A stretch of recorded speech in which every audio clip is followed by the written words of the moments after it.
कुंडमळा परिसरातील इंद्रायणी नदीवरील पूल कोसळण्याची घटना अत्यंत दुर्दैवी आहे।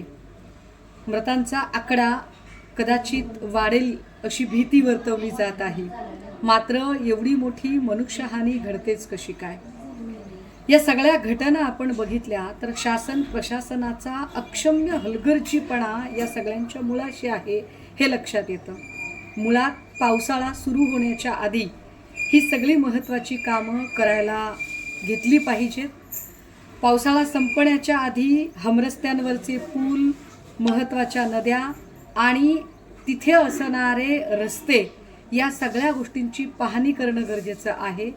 काही पूल मोडकळीस आले असतील, जीर्णशीर्ण झाले असतील तर त्याचं स्ट्रक्चरल ऑडिट तपासणं गरजेचं आहे।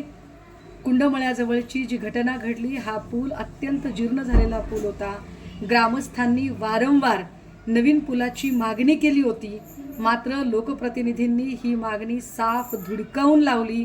लोकप्रतिनिधींना या सगळ्या जीवांशी काही फारसं घेणं देणंच जणू नाही अशी काहीशी परिस्थिती निर्माण झालेली। विशेष या पुलावर असणारा जो काही रस्ता आहे, पूल सुरू होताना आणि संपताना दोनही बाजूंनी किमान सूचना फलक लावणं तरी गरजेचं। मात्र या पुलावर साधा सूचना फलक सुद्धा नव्हता। त्यामुळे या घटनेत जे बळी गेलेले आहेत हे बळी नैसर्गिक नाही तर इथल्या शासन प्रशासनाच्या हलगर्जीपणाने घेतलेले बळी आहेत।